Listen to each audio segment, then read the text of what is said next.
Hello, everyone, and welcome to the webcast. My name is Christine Dorsey Davis. I'm the Executive Director of the Ohio chapter of the American Planning Association, and I am your webcast moderator.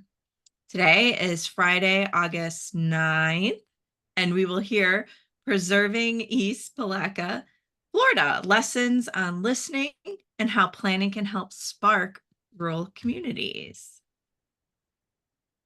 For technical help during today's webcast, you can type your questions in the Q&A box located towards the bottom of your screen, and I'll do my best to help you through those. For your questions related to the presentation, again, just type those in the Q&A box, and we will get to those at the end of the presentation during the Q&A. And if your question is for a particular panelist, it would be helpful if you state that in your question. Today, we are sponsored by the Florida chapter of APA, and we're so glad to have you here. And we're glad that you made it today. We know it's been a rough couple days for you all, so we appreciate you coming on and talking to us today.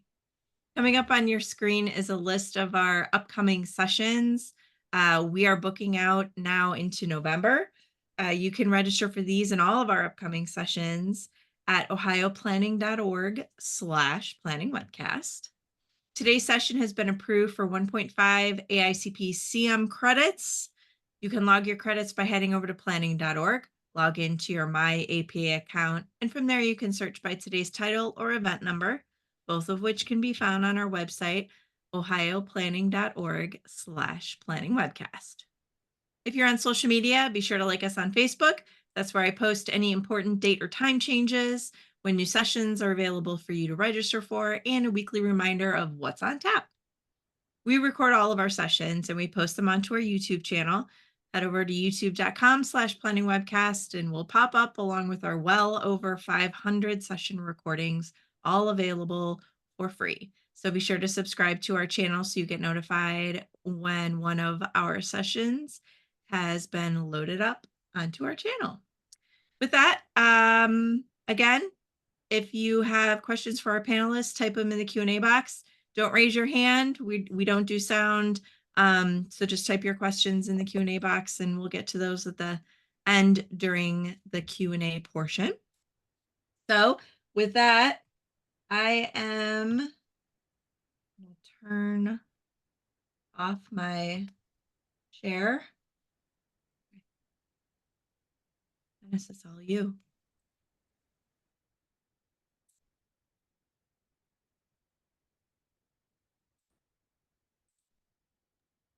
All right, and I will go ahead and share my screen. And so I want to first thank you for hosting us today. I do want to go ahead and allow my co-panelists to also introduce themselves, but my name is Ennis Davis. I am a urban planner based out of Jacksonville, Florida, co-founder of Community Planning Collaborative, and I'm also the APA Florida chapter vice president of membership services. And on this particular project, I served as a team lead. So at this time, I'm going to allow my co-panelists to say a few words about themselves.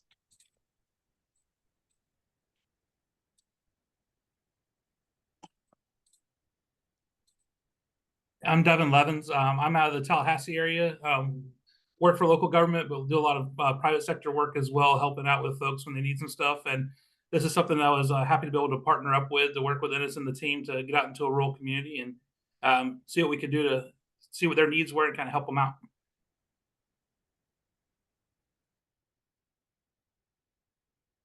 Hi, I'm Josephine Medina, and currently a Planner 3 with the comprehensive planning section in Orange County in Central Florida. I have about 10 years of experience in policy planning, from anything doing project management, from zoning, comprehensive planning, and community planning. And yeah, being able to be a part of this team was very exciting and really enjoyed it. Thank you. So to hop into the meat of our presentation today, we want to share the story of what we call our CPAT pilot program, which is preserved in East Palatka. And so the first thing I want to get across is understanding of what APA Florida considers to be a CPAT program. CPAT basically means a Community Planning Assistance Team program. It is a program that is dedicated to providing pro bono volunteer planning services for marginalized communities throughout the state that may not have access or financial access or of influence to working with professional planning staff. This program was established in 2020, just as the pandemic was taking place. So that kind of threw us for a little loop. But it was largely based off the national CPAT program that was operating at that particular point in time, but then tailored to meet the needs of Florida's marginalized communities. So our CPAT programs and projects are selected by a very loose focus of criteria. Number one, when we set this program up, we also set up an opportunity for planners throughout the state to sign a list to volunteer their services for CPATs as they come up in the future. In addition, the same web platform allows for communities around the state to have access to apply and fill in that applications for planning assistance. Before we jumped into the meat of, I guess, a very detailed program, long-term program, we really wanted to test the waters quite a bit, I would say. And we ended up with 2 communities actually reaching out who found their way to our APA website and filled out an application. And we began working with the East Palatka community with the understanding that this would be a pilot program, but the criteria that we've set up to identify communities that are best applicable for this program include applications that have a clearly defined scope and a timeline of that we could actually tangibly complete a project, and then being able to demonstrate a real need for pro bono services. Those applicants also needed to have support from the local community and local stakeholders, and as well as support available for the project. So while you see that bullet saying funding and logical support, that does not necessarily mean that funding has to be money. This is a pro bono program. Funding could be as simple as there may be volunteer efforts from the community that can work just as good as money in terms of being able to facilitate this planning process. And then we also internally want to make sure the programs we selected, we had an array or a number of volunteer planners that could efficiently have the knowledge and expertise at the things that each particular community may need. So in mentioning East Palatka, you might look at this image and say, this does not look like a rural community. This is actually an image of Flagler College in St. Augustine, but it is related. The gentleman to your upper right of the screen is Henry Flagler. Henry Flagler was a railroad tycoon here in Florida who made his money as a partner in Rockefeller Standard Oil Company. And he built what is known as the Florida East Coast Railway. And St. Augustine was a hub of that in terms of a number of his elegant expenses and luxury hotels during the Gilded Era. But what a lot of people don't think about is the economy behind what you see in that picture. Those hotels had to have food, they had to have labor, and that's where communities like Hastings, which is pictured here, which was a larger community just east of East Palatka, and another number of other communities along this rail line outside of St. Augustine where agricultural uses took place. So this is basically the potato capital of Florida. So crops like potatoes, cabbage, were grown in this particular area and then shipped by rail to feed Henry Flagler's railroad company, as well as his system of hotels and other business practices along Florida's East Coast Railway. So East Palatka as a community, however, really dates back prior to the name Palatka. This is also a Gullah Geechee community. Gullah Geechee basically meaning the descendants of Central and Western Africans that through the transatlantic slave trade ended up in this lower Southeast Atlantic coast of the United States. So roughly from St. Johns County or St. Augustine on the south to Wilmington, North Carolina on the north, and about 30 miles inland. East Palatka actually is in Putnam County, but in terms of counties being a gray area, the county line between St. John's and Putnam is basically just to the east of East Palatka. And so this is just but the cultural heritage here is tied into that plantation era, and actually Black Seminole and Native and Indigenous population history of Florida's.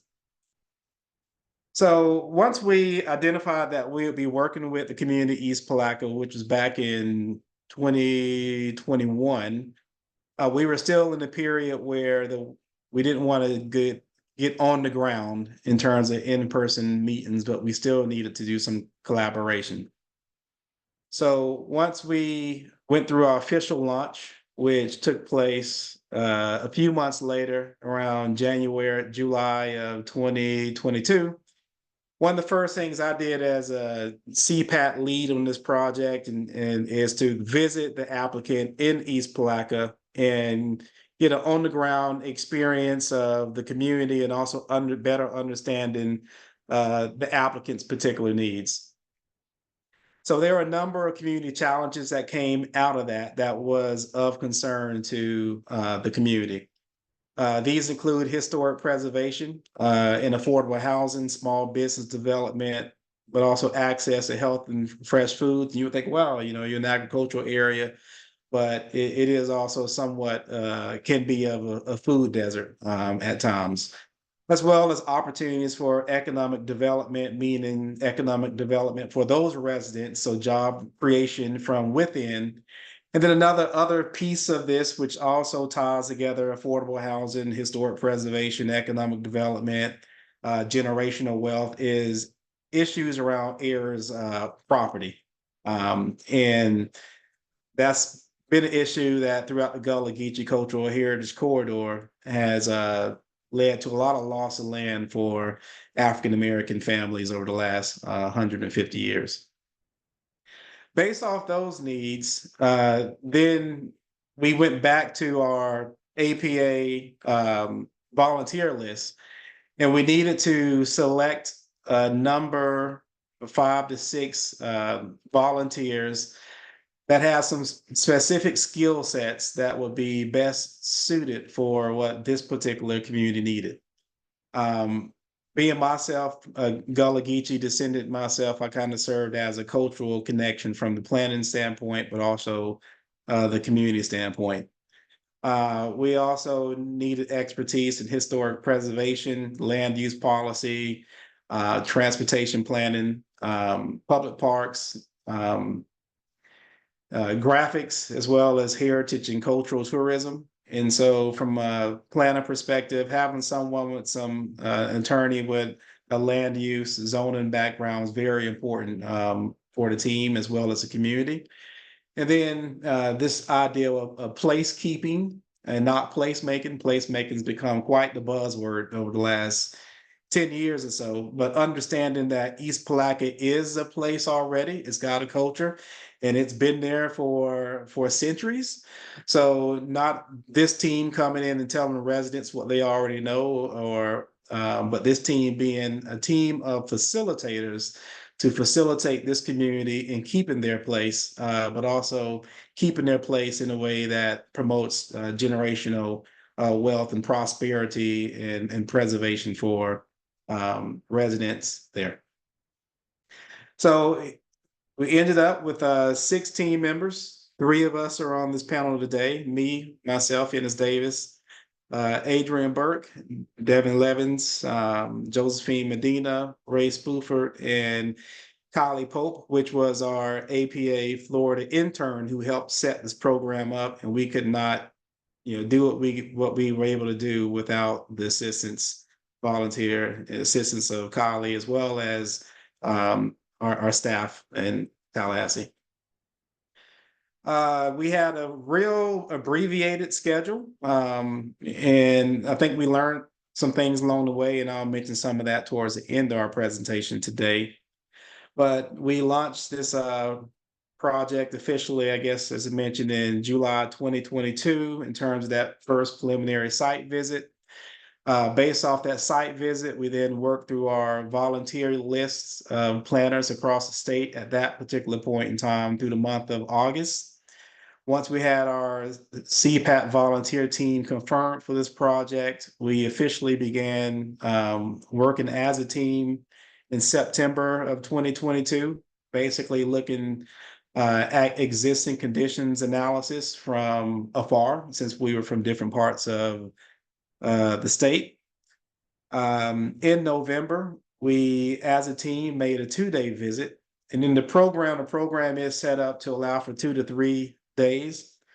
This ended up being a 2-day weekend visit in November. Once we finish up with that weekend visit, then we then took a few months to work through a lot of the issues that were expressed by the community on the ground. And we pushed for a draft report and implementation plan in spring of 2023. And that final report and implementation plan was finalized in summer of 2023. So what I want to do at this point is let Josephine go through some of the highlights from the November group visit to East Palatka.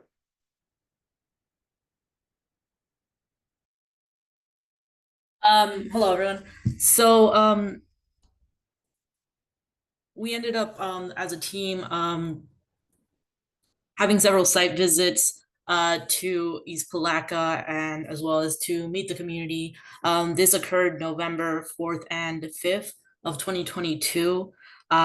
We met up with Sharon Austin, which was the community champion and the lead of person who applied for this assistance. As part of this, we visited a lot of historic sites, one of them including the historic jail building, which was built in 1933 and now serves as one of the sites for the Putnam County Public Works.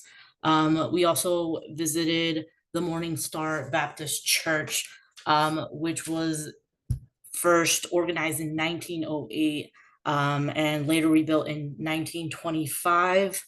And just across from this church, we also have the East Palatka Elementary School, which was a historic Black elementary school and now serves as one of the sites for the Putnam County School District Maintenance Department. Also, we're able to visit the Pattersonville Memorial Society Cemetery, which is part of the Master File Plan for Florida. And it's 3.29 acres and has a lot of historical grave sites to it. We also were able to see what some of the elements that are already in place in East Palatka, such as this Canopy Road along 5th Street, which again is where right across from Morning Star Baptist Church, as well as the Lewis Brower Road brick. We actually learned from Shannon was even a longer road that was paved over unfortunately. And then we also were able to visit the East Palatka Park, which includes a basketball court, and we were able to notice some of the items that were missing. It was definitely some shade there, and to the bottom right, you can also see across from this park is the water tower. Next slide. As part of our site visits, as we were talking with Sharon, we also found various sites and structures that were former juke joint sites. The Big Apple to the top right, as well as the Little Brown juke joint structure to the bottom left. And what used to be, but now is a vacant lot, the old juke joint site. And she had explained how much really generation of traffic a lot of these juke joint sites were able to provide, with famous performers actually coming to these sites, and really providing more of a third place for people to be able, and for the community to be able to activate, as well as generate outside traffic and economic development for the community. Next slide. We were also able to go through what is the Palatka to St. Augustine State Trail, and we were able to see many of the trailheads. Again, just like the East Palatka Park, we did notice there was a very non-existence of shade throughout the state trail. Next slide. And along this trail, as well as along Lewisboro Road, we also were able to find various structures that are currently having a commercial zoning designation. However, the structures would have to be rehabilitated or just redeveloped in order to use this. As we were looking at a lot of the zoning for East Palatka, a lot of the zoning is actually residential. So being able to rehabilitate these sites that are that are along the state trail, as well as Lewisboro Road, were very important. Next slide. We also spoke to various small local businesses. We were able to eat some delicious food from Terry Majori, a local fried fish caterer, as well as a barbecue. And as you can see, there was a tent that was located across from the state trail. So very entrepreneurial community. We also learned about these type of economies that are more verbal. As we were talking to Sharon, she spoke about Crab Reefer Man. We never did get his official name, but just a man that the community knows they can get fresh crab and seafood from, and is not very formal. But we also were able to speak to a young gentleman that was starting his own barbershop and was having issue with code enforcement due to his zoning being residential. And he was speaking to us also about the ability of having more than one dwelling unit. So this is a community that's very entrepreneurial and are trying to definitely work with the system to get their businesses going. Next slide. So on November 5th is when we had our community meeting at the Mount Olive African Methodist Episcopal Church. And a lot of the preliminary community challenges findings that Ennis found at the beginning were reinforced as far as wanting park amenities for children, affordable mixed income housing, as well as educational training. From our conversations with the community, a lot of actually the older generation had left and came back after doing businesses and getting their degrees. But they mentioned that a lot of their youth was leaving, as does happen with a lot of rural towns. So they wanted an opportunity to provide educating and training for the residents for them to stay, as well as have affordable locations to live. Next slide.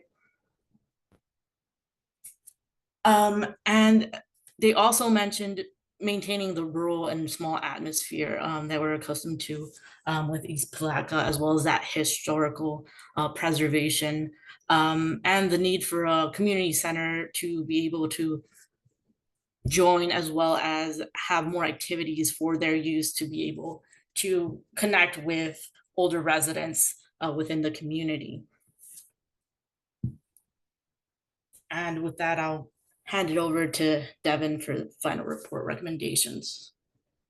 Thanks, Josephine. So what you guys have heard now is kind of the history of East Palatka, what we did as a CPAT team to get into the community. And one thing you'll know if you've ever worked with a community that hasn't had a lot of attention in a long time, when you show up, there's some excitement and they want to tell you everything that has ever happened or hasn't happened, everything possible in the community that could be done, things that they still have some feelings about that were promised and didn't happen. So as we were there, we got to hear a lot of that information. And one of the things that's really hard when you come in a short period of time is how do you take those things, digest what you're hearing, and be able to put that into some type of digestible report for them to be able to use in the future, but also how do you connect them with the right folks? So what I wanted to show you guys is kind of how we came up with a couple different options to be able to work with the community. Ennis, next slide, please. So the first structure that we took with our final report was, let's look at what can we do in the short term, 1 to 2 years, what would take midterm, 3 to 5 years, and what's more long-term, 5+ years. Go ahead, Ennis, we'll go to the next one.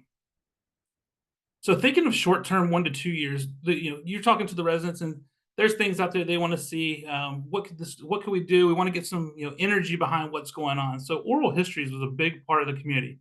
Everybody had a story. Everyone we talked to, and we thought that that might be a good place to start. They also had a community group that used to meet together, and that community group would get together. They would kind of approach things, but that group had kind of separated a little bit, and they still had a couple people that were leaders, but no formal group. So in the short term, that's something we wanted to look at, was in 1 or 2 years, they could really reestablish this group, start identifying some of those histories. But again, that's still 1 to 2 years that it takes. There's some relationships that have to be built. Some of those are community relationships, but you're also starting to look at, a little bit bigger picture. Let's go to the next one. When we're thinking of the midterm, that 3 to 5 years, this is where we're looking at, what could some of those things happen along the trail? We talked about, you heard Josephine say that there was no shade on the trail. So we started thinking about, well, how could you enhance some of these amenities? What would it take? Who are your partners? And you see here, if you look at the kind of the title of this slide, is that we want to give you an idea of what you can do, but then who should you be really talking to, like the Florida State Park System, Putnam County. You also have to help them figure out how to make the connections with those folks. Some of them knew some of their local commissioners, but a lot of times this is something that the community's been so far away from local government for a long time that you have to bring them back up and help them build those connections. Another thing that we noticed is there was a huge need for economic development, and they had I don't want to call it the bones for it, but the kind of the layout and the design was set up from where the old railroad came through the community that actually had at one point a commercial corridor that over time, the way a lot of our zoning is done is changed to more of a residential zoning or things that don't allow economic activity, even though you still have commercial buildings. So you get a lot of those non-conforming uses or, things that have been there for a while, but then things move out and it's been gone for so long that now all you can do is residential. Well, this is where we want to be able to, over the 3 to 5 years, really see how to get some of those partners with the planning department through APA and figure out how we can reevaluate that zoning, knowing that a bike trail definitely brings in folks that normally wouldn't be there, but also provides an opportunity for the bikers to stop, maybe take a break along the trail and get some of that commercial activity back along the bike path. Next one is. And then 5 years out, we're really looking at, how do we take maybe from the beginning those oral histories and get those into the trail marker system where we're really, starting to work with the Division of Historical Resources, university programs. University of Florida came in and helped us with this one as well. There's also some direct paths to the St. Johns River through the community that it's, the road kind of dead ends into St. Johns River property, and folks wanted to see how could they get connected to that, because there was a lot of stories about how they would go down and fish when they were younger, or still some of them fish, but now they have to go around to get to the boat ramp. But folks from the community would be able to directly access this. But again, this is partnerships that you have to build at a state level, sometimes even higher than that. The local level has got to get heavily involved in the resources and funding. And so as we're putting this together, this is more of kind of a traditional planning approach, I would say, that we used out of the gate to kind of framework what we thought were some of those really important things that we should look at, again, short term, midterm, long term. But as we really got to thinking about this, one of the things the group decided was, this is great, but what can we do now? Next slide, Ennis. So East Palatka was a really interesting community that they had a lot of folks that were starting to get an interest in it. Sharon was doing a really good job of bringing folks to the table. Even had a few folks that she knew from outside the area that were interested in maybe coming back to East Palatka. And we're like, well, if we know the stuff that could take 1 or 2 years, out to 5 years, we know how hard it is to build some of those relationships. We know how long certain planning processes are. If we had a group of like active citizens that really wanted to do something, what could they implement today? Next slide, please. So we took a shot here at looking at doing a space activation guide. So within East Palatka, we haven't really showed you a really good map of this, but East Palatka is a really large rural area, but it does have a kind of like really focused core with some really good grid pattern streets, kind of like I was talking just a little bit ago about that old commercial corridor. And there's an old school that's kind of in the area as well, post office in the area. So you really do have this little core of activity where things could happen. So we started thinking about this from the community's perspective of how do we just do something? Let's go to the next one. And so I want to show you some of the excerpts from the space activation guide. One of those was, we noticed the community had, it could really use some color. Like the community was kind of older. You could see some houses were dilapidated, but what were those things that we could do to really enhance the feeling? Because everyone in the community seemed to have this sense of pride about the community and they wanted to see something more, but didn't really know where to start. So we started kind of putting together ideas of how to actually do something that could happen. We gave them a concept, total materials that they could use for that, where their locations that they may want to try this, and then just things that they should note about it. And this is a project that we wanted to show because there's a project that I had been part of where folks had painted driveways, and it just really added to it. And we knew that within this community, having the bike trails, if there was a way to add some color along the bike trails or even at the edges of bike trails, this would be something that would really identify the East Palatka community. So people that were coming through would also pay more attention and know where they were at. Next slide. Another option we looked at was sharing the history of the building. So kind of going back to that longer oral history, 1 to 2 year out to the historical markers was, well, what if we got a group of folks together that wanted to start on the oral histories today? It doesn't have to be anything that's fancy, overly expensive, but how could people just really start identifying what in their community is special to them?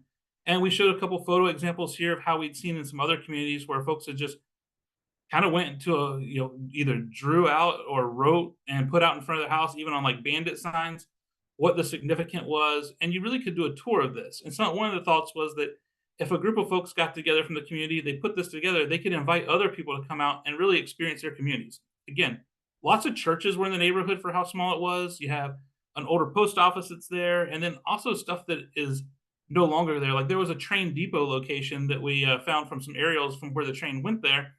We found exactly where it was kind of located along the trail and talked about how that could be another area that could have just even a bandit sign in the ground that said, hey, this is the former location of the trail depot, just so folks know about what happened in East Palatka, the history of East Palatka, and what's kind of like their history there.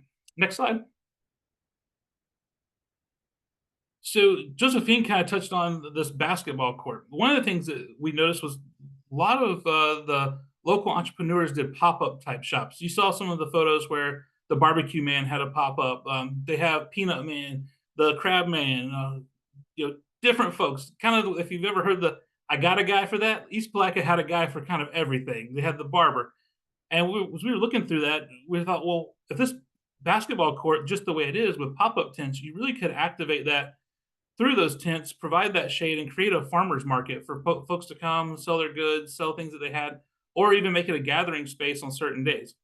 Long term, we could see this if you could get the county to come in, partner with you, put a larger pavilion, open it, make it more permanent. But if you wanted to be able to do something right away, we thought that the pop-up tent idea, since they were already doing that with barbecue stands and other things of that nature, that this was a great location for them to be able to kind of transition that over. Another great idea about this location is it's right across the street from the trailhead to the bike trail, and so you would have other access to people that would be able to park at the trailhead and then come over to this as well. And there's parking right here at the site. Next slide is. This gives you a good idea of the vendors that are in the community. So talking about the vendors, even identifying other spaces throughout the community. So one interesting thing about this vendor is they actually knew the person who owned the house right behind here that you see right behind it. And this, if you could see in front of where they're set up, is where the road and the bike trail runs right now. So they were going right along that neighborhood road to the bike trail where they had good visibility. They had the smoker out there. You get the smoke rolling. People can smell that as they're coming through, and really drew people into the site. So we thought that one of the things that they may want to do is look at what other locations could they go ahead and identify as their community, as community vendor areas, and then kind of build this little community of vendors that knew which days they were going to pop up. So you'd have more options within vendors, and knowing that we couldn't come in and help them with the economics immediately on a larger scale, this was our idea to come in and help them implement ways to go ahead and get the economics rolling, start building some of those business relationships, and then also kind of having a designated time where people would know, hey, if I want to go get barbecue, they're going to be here on this day. Or if I want to go over and see the crab man, he's going to be here this day as well. And these are just some ideas that we had to immediately really get the community up and going with some of the ideas they wanted. Next slide on this. And I'll hand it back over to you. Unmute. There we go. And so jumping back into things to wrap the CPAT process up, one of the challenges when we plan to do studies is traditionally we come up with all these grand reports that can have pretty renderings in them. You hand off these reports and they go nowhere. Well, when you're dealing with a community that hasn't had access to these type of resources, that's a big dead end. So even though there are simple things that we think on the planning aspect that can be done, this is a community that we didn't want to just drop a report off and leave. In addition, Devin mentioned people just come out of woodworks because they have access, and lots of ideas, lots of issues are mentioned that pop up. And the reality of it is a CPAT program isn't going to resolve all the social ills that a community has faced for over a century. Nevertheless, even though we are planners and we have our areas of expertise, we don't know everything. So as many of the conversations begin to emerge about certain sites, certain issues, certain concerns, there became the immediate opportunity to partner with other networks and organizations throughout the state. So, for example, abandoned African American cemeteries is a big issue in Florida at this point. And the state has been making an effort to go out and to make sure we are identifying burial grounds. It just so happens that East Palatka had two burial grounds that the state knew nothing about. So right off the bat, I mean, this was still is a very important cultural heritage site to this community. We were able to immediately connect in with the Florida Public Archaeology Network. And now they have a relationship with that organization in terms of work within the cemeteries within the community. We also partnered with the University of Florida Historic Preservation Program. The University of Florida is roughly about an hour, I guess, west of East Palatka. Devin mentioned that slide in terms of what you could do within 1 to 2 years in terms of an oral history opportunity or capturing the stories of community elders while they're still with us here. In addition, there was a need or a desire expressed in terms of preservation of the neighborhood. Some even mentioned, the idea of being on the National Register of Historic Places. Well, to get to that point, we would have to do a historic resources survey. So we linked up with the University of Florida program, and actually in April of 2023, so a few months after our initial visit or CPAT team visit, UF brought students and some of their professors out to the community, spent a day with the community, not only documenting oral history, but also teaching community members how to survey properties. University of Florida is still involved with East Palatka today. Their urban planning program is also involved. I know there's been some general talk about the exploration of a CRA, and unfortunately, I can't give an update on where that's at this point. But the point being that yes, while this CPAT volunteer program had to come to an end, it didn't mean that working with the community ended. It was an opportunity to link allied resources or organizations to continue work in terms of implementation. Another resource and organization we reached out to was the Florida Trust for Historic Preservation. And later that year, the trust on an annual basis identifies 11 sites across the state that are considered to be endangered, in need of preservation support or assistance through their network of professionals and experts. And so the trust actually listed the whole entire community, East Palatka, last year to the 11 to Save program. That 11 to Save program also offers the community the opportunity to apply for an 11 to Save grant through that organization, which can then be used for a variety of preservation, cultural heritage type programs in assistance moving forward. Another partnership, if we want to call it that, is, we mentioned early on that heirs property was a big concern. A lot of people don't know what heirs property is, but when it comes to affordable housing crisis and things of that nature, and limiting, economic wealth and generational wealth opportunities, really home ownership, ownership of property is something that at the very base could be the most transformational for a family.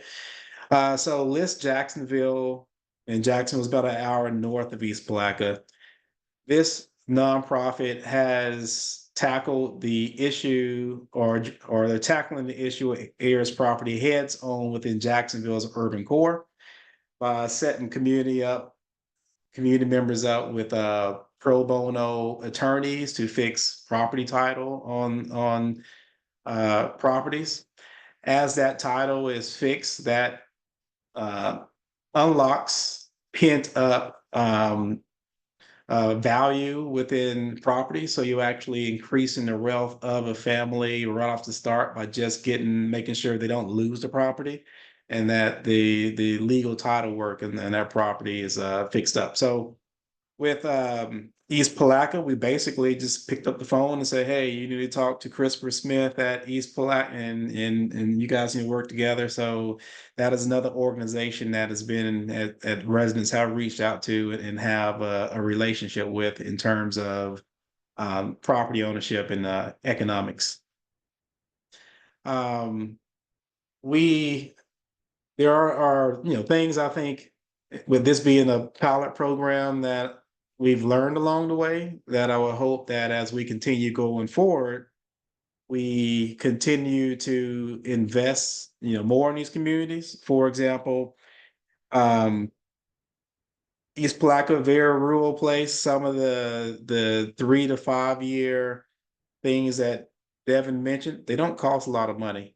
And our chapters have money, we have manpower or woman power and we have connections to invest in things that maybe seem cheap and not big to us. It's not a mixed use, complex or something like that. It might not be the complete street or whatever. But that's not what this community needs. But when we're talking about just planting trees or giving residents the ability to fix zoning decisions that have limited economic wealth and opportunity within the area, we can use our professional connections to do that, or we can use an opportunity as a giving back opportunity where planners from within the region can come down for a day and maybe we improve that park. We put some benches in, or we build a little pavilion or something like that. So that is something that is ongoing, but it's something I would like to see incorporate into our CPAT programs moving forward, is this ability to leave something tangible that community can enjoy and look at and long term, as opposed to us simply just handing off a study and saying, we did a good job or whatever.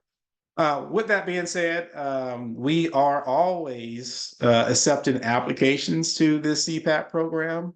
If you go to our florida.planning.org website, we have a community outreach section within the website to give you more detailed information about the Community Planning Assistance Program. And if you are a planner who is interested in volunteering the program, you can go online at that point and fill out your information there, which will put you in the system. And if you know of any communities from around the state that may be in need of pro bono services, you can also go to that same page and go to the community tab and leave your information, the community information there. The state does have, or the chapter does have a CPAT committee that in staff that will get that information, and then we can collaborate to see if there may be a fit for this program. So at this point, I'm going to stop sharing my screen, and I think we're going to move into the Q&A session. Great. Thank you. Folks, type your questions into that Q&A box. I did just put a link in the chat to the APA Florida webpage regarding the CPAT, just so folks can have it. And I think on there too is the final report as well from this project. So I guess I have a question while we're waiting for other questions to come in.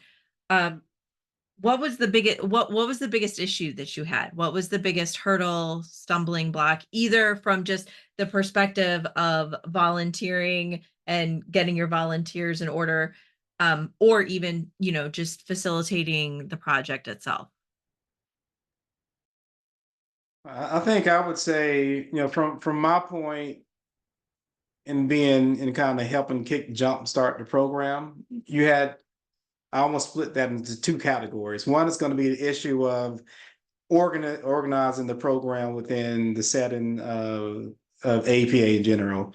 And then the other issue is really almost like herding cats in terms of, you're going into communities that a lot of people don't even know what planning is, right? So you're going into communities where there is a desire for a lot of things that even are outside of the realm of planning in general, much less the CPAT program. So managing expectations, I would say, from a community standpoint, is a major challenge, just not for this community, but I think even the feedback while we were there and in conversations with Sharon and kind of things of what she wanted. She even mentioned, how can we incorporate? It's like, okay, wait a minute. Like, well, I don't know if we can help you incorporate as a municipality. Like, we're not there yet. So managing expectations from the community side. And I think on the planning side of things, this was the first time we experimented with the CPAT program. And so that I think how we grow the network in terms of the volunteer base and understanding that just because you volunteer doesn't mean you're going to be selected to go to X particular community. Because if your issue is, if you're doing graphics, but their issue is heirs property, we need to be working with volunteer planners who can understand that policy law side of it and not the graphic or placemaking side of it. So I would say those would be the two things from my perspective.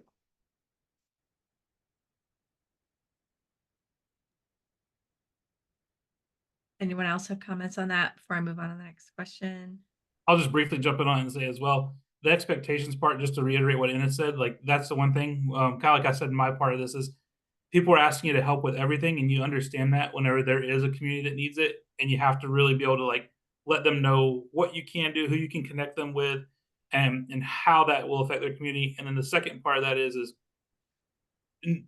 having some community champions in the community that are more than just one or two. Like if you can have a group of community champions that are already kind of organized, so you're not having to help them organize while you're there as well.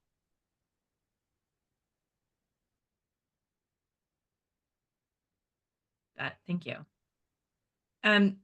There's a couple of questions coming in about stakeholders specifically. And the first question is, what stakeholders, if any, should have been at the table, but weren't involved for whatever reason, and should they have been, and why weren't they?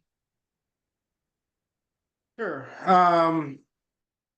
So, as a pilot program where you're coming into a community for like a 2-day basis, you're not on the ground, you don't know that exact community. And so it's going to be hard to, do things from a traditional planning perspective where you got well, hopefully you would have more community outreach, but traditionally in planning, that ain't always really good either. So I would say, what I tried to do in terms of setting up the team, we had a planner who actually stayed in East Palatka included, and it just so lucked up that we could reach out to someone. Now that person, they weren't a volunteer, and I don't want to say they were voluntold either, but they were within that local section. And when they found out about it and knew like, hey, this is my neighborhood, use me as a resource. I can connect you to the county, for example, since that was an unincorporated area.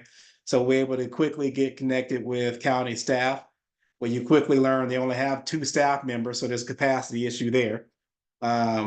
We were able to connect with the and get me, I might be wrong, I think it's the county commissioner for that particular area, and get them involved. But were we able to reach every single person? No, I mean, you're only there for 2 days. I think you try to do what you can, within the rims of the program. But I do believe, and Sharon, bless her heart, like she knew like literally everyone in that neighborhood. We were all over the place, but consistently we heard the general same message, whether it was a older person on one side of the area or a younger person cooking barbecue out another side of the area.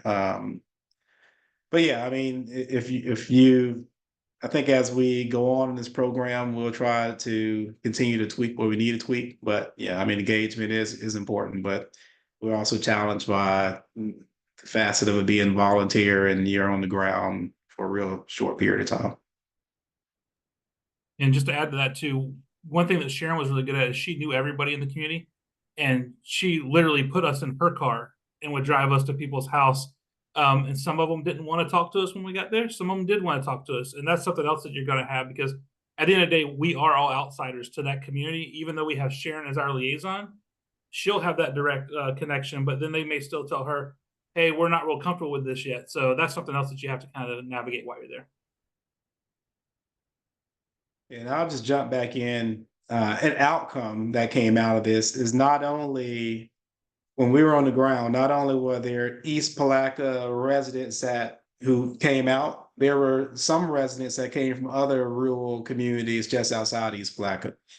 And there's been ongoing relationships from that. I know on the other side of Palatka, on the other side of the river, that community had gotten really engaged, and now they also are 11 to Save site with the Florida Trust, and they still reach out. A challenge, my phone, they have my cell phone number. I get texts every week about something in Palatka right now. But even these other communities, all connected by family, all connected in terms of history. The farm may be 15 miles in the opposite direction. But I would say even through that process, even those communities have been able to connect to some of these same resources. And now they have projects that are ongoing with various organizations, even if it wasn't through necessarily APA, CPAT, working with them directly. Question about the size of the community. So it's a rural community. Is it what is their economic basis? Is it agriculture? Is there industrial in the area? Do people, come home at night here and then go out during the day to other communities for work? What's that like? I can give you all the input you want on this one because, like I say, my family, I'm Gullah Geechee by descent. My granddad was a potato harvest contractor. My great granddad was in a turpentine camp 15, 20 miles down the street from here. So it's a migrant working community for the most part, but the economy is still the same that it was in the 19th century, the early 20th century. Potatoes are the big cash crop. Cabbage is the big cash crop. So, one thing is agritourism could be a thing at some point. But what has changed, I think, over the years is the railroad is no longer there. So there were jobs associated with that, whether it was section hands or gandy dancers, if you know deep African American history on the railroad labor side. Those are jobs that have disappeared. I would say the agricultural jobs, we do have machinery and tractors that do things now that the number of people needed back then aren't necessarily needed anymore. And the migrant working community has also changed as well. It's not so much African American more. There's now an increase in Hispanic population there, which is another added element and challenge because that's another population that is also marginalized in this particular area. But I hope I kind of summed up the economy that way. Basically, just very rural population wise. If I had to put a number on that, and I hate doing that, I would say it would have had to been like under 500. The little core community wasn't that large itself, maybe 15 to 20 blocks at the most. But there are miles and miles of potato fields and homesteads that expand outside of that. So very large geographic area, but that core community, maybe 15 to 20 blocks. The city of Palatka, which is maybe 2 or 3 miles across the river, has a population of around, I want to say, about 10,000 people or so. And its economy there's a paper mill there. So anyone in the industrial side, that paper mill is considered to be like a middle class job. But even the paper mill doesn't employ the thousands of people it used to employ now because of technology. Thank you. That was comprehensive. That was a good answer. Yeah. Thank you. Mhm. And just I want to mention that over the years we have had several webcasts that talk about the Gullah Geechee community. And so if you just Google like planning webcast series Gullah Geechee, our sessions will come up. And they were all really interesting sessions. So I encourage everyone to do that because the sessions were all really well done. So I'd like to talk a little bit about where the community is at now. There's a lot of questions about, so what did they implement from the plan? Is anyone following up? Right, Have there been right. any other things that have come up, since the report was finished? Yeah, so the report isn't even a year old yet. So we're in that 1 to 2 year stage. I think Devin had a list of items. One was kind of like oral history. I can't remember exactly what the other one was, but um, oral history, historic surveys. What we did there is back in April, we were able to connect them with the University of Florida's Historic Preservation Program. So that's an ongoing thing that is now taking place. There are some things like zoning, which is further out. We were able to connect with the county's planning department, get a better understanding of their capacity issues and also kind of their vision for the area. So I think that is something that is also ongoing. There's a lot of, I think, there's a lot of synergy in terms of vision, but I think the bigger issue kind of going into this is, one person says couch, one person says sofa. You get into semantics, you're arguing, but really both of you just want to sit down, right? So they're saying the same things, but they may not necessarily be connecting the same way culturally or understanding, or even know who to talk to. I think that planning part, being able to connect with the planning department, also being able to have Ray on staff, who was the former First Coast Section chair, but also be a resident of East Palatka and have those connections in the county. I think that helps continue that process on. Heirs property, again, that one. And if you ever dealt with heirs property, that's an extended process to fix title. But we were at least able to connect them with LISC, and so they can now work on that process. So these are going to be, because we're not even a full year in yet. You're not, if we're looking for things we like to see in planning, you know, mixed use and sidewalk cafes and craft breweries and all that type of stuff. That ain't this type of place. But I think for what they needed and what was important for that particular community and where they're at economically, there are a lot of things that we got to work on, and it may take longer than two years, to be honest with you. There are a lot of things we got to work on in terms of the capacity building and connection of community members with the right resources before we get to the trail look like this. Here's the before and after picture, for example. And I want to jump in on the short-term projects for that real quick too. One of the things while we were out there that we noticed was they're already doing some of their own short-term projects. So that's why we wanted to highlight that, because sometimes you're doing it, but you don't know what you're doing. You just know you're trying to live and survive and have events. So one of the vacant lots while we were there, they were doing, I believe it was a baby shower that they had going on this vacant lot. They had actually brought in a tent, set up a tent, like rented a tent, set it up, and it was not like cool. It was still warm when we were out there. And they were all kind of hanging out. And we're like, well, do you guys do this for other things? And remind me if I'm on this, but I think they said for tailgate season, they sometimes do it for football games where they would all get together and kind of hang out. And we're like, well, you're already doing some of these pop-up type things. How do you don't formalize it to the fact that it's not fun, but how do you transition that over to the street and make that for other people rather than just for your party? So we tried to help them identify things they were already doing so they could transition that to another type of economic development rather than just a party. On a short-term basis, I mean, it's not anything long-term, but we want to be real intentional with this program too. I've had a chance to do CPATs on a national level in the past. And with those programs, we had a budget. We end up at a certain hotel. You end up at a restaurant. Everybody's trying the city, when you're partnering with the community, trying to show you the best.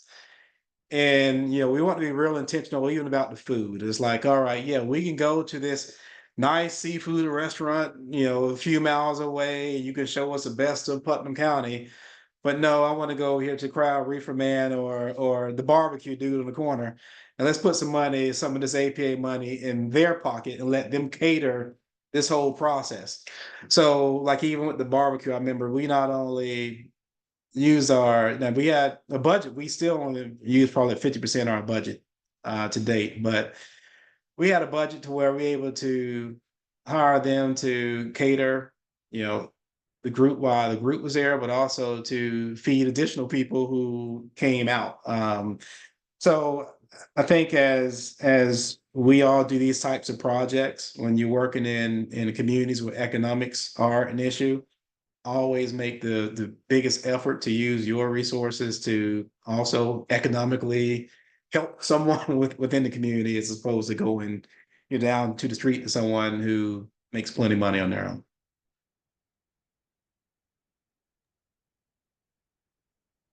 Great. The next question, there's so many good ones. Zoning recommendations to the county. I know that that's a ways down the road, as you said, but what were some of the major recommendations that were suggested? I would say, from a preservation perspective, it needs to be some policy around that. And that policy doesn't necessarily need to focus on architectural integrity, which is something the preservation world struggles with. This is more of a cultural heritage element here. But the churches, for example, and Devin mentioned it, lots of little churches in that area.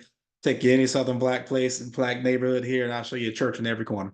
But that church was also the social center if you date back to the period of segregation. So it's more than just religion. It's where people gossip. It's where people date. It's where people marry. It's where people die. It's like it's where people vote. So these are things that need to be protected, and so there needs to be some policy built around that. There was a desire to have commercial opportunities.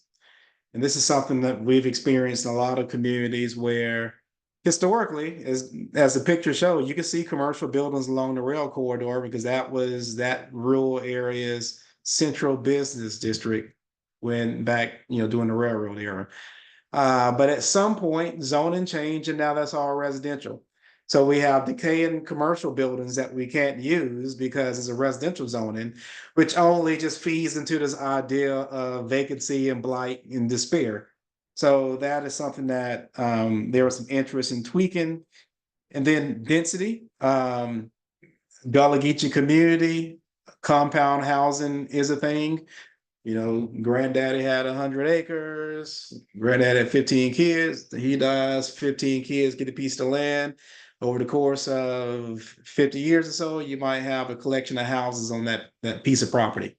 Yeah, you can't really do that today because we've got modern density. And so the idea of even having accessory dwelling units or missing middle housing, which they would have no clue what that is, but you can't do a duplex, for example, when that was something historically that people were able to do. So cleaning up some of that within the zoning code is something that we also recommended.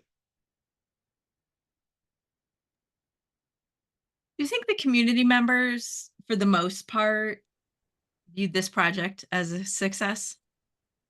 I think can't treat community like a tribe. So you got a diverse range of opinions out there. I think it's twofold. So if success is the things that we can't do in less than a year, like change all the zoning or get somebody a loan to build a house, then yeah, no, that's a failure. Oh, or that's just a misunderstanding of what this was. But I know I've gotten several calls from people, not just in East Palatka, but again, other African American community members that historically linked it to East Palatka, that have continued to stay in contact, and they've been very thankful in terms of the additional access to other resources. Again, this is ongoing work, and there is no start and stop or finish and you walk away.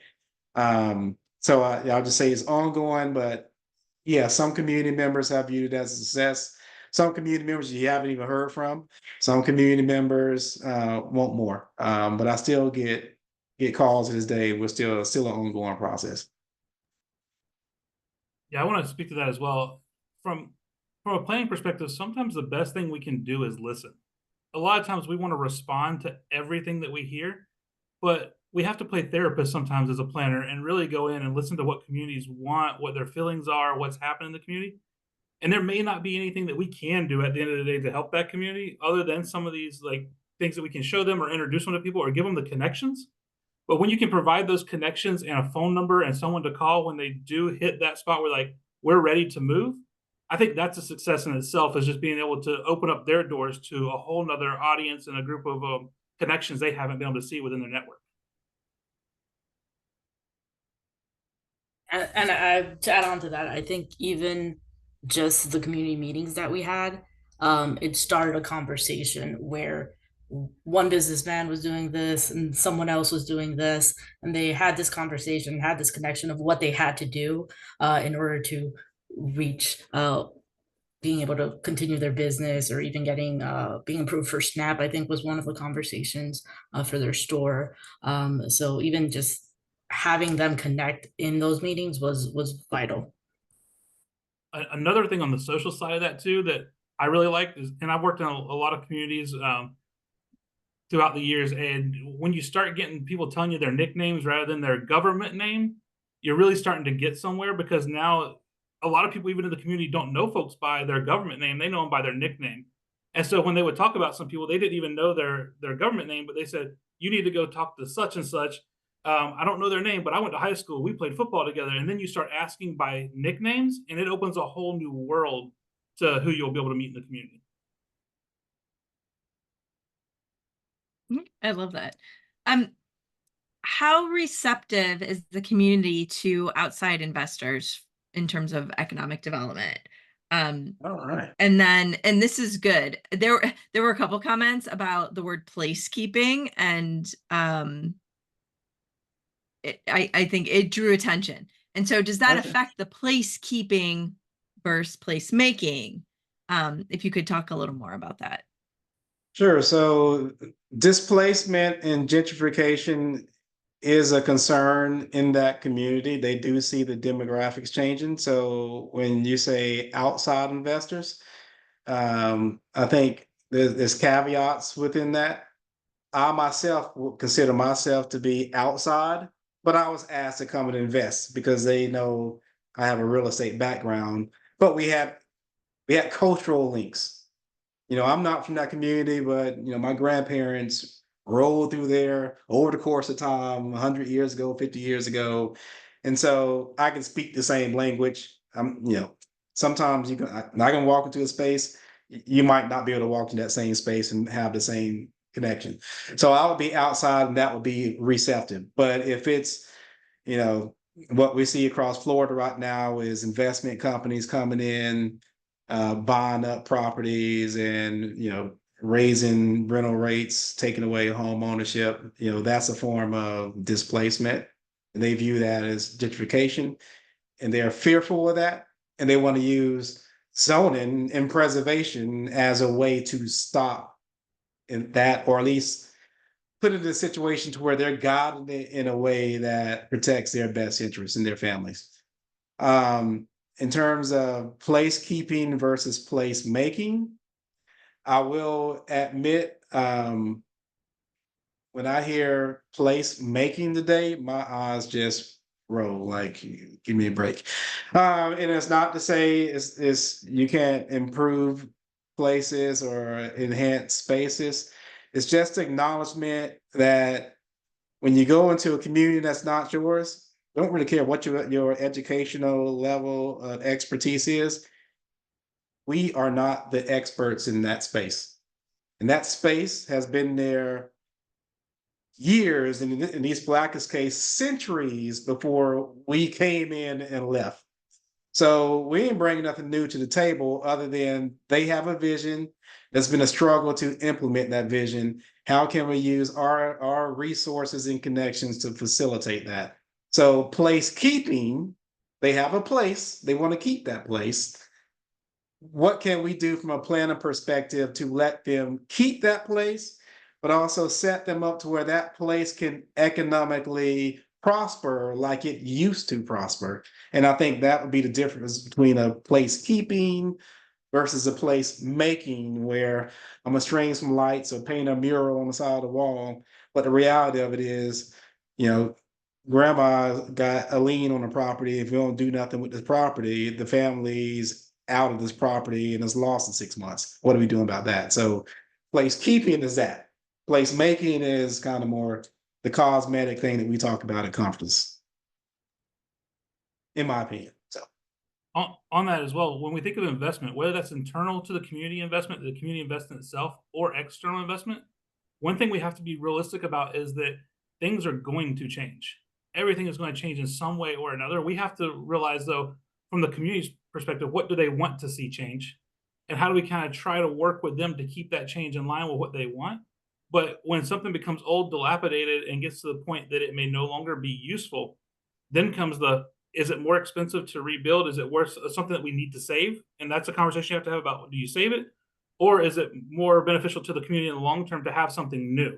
And I think that's even an internal investment conversation. When folks maybe buy the house next door to them, are they going to tear that house down and add on to their house because they need more space? Or do they tear the house down and build a duplex and provide, more density for their neighborhood? But I think change is inevitable. It's just what are we willing to accept as part of that change, and having a real conversation about it.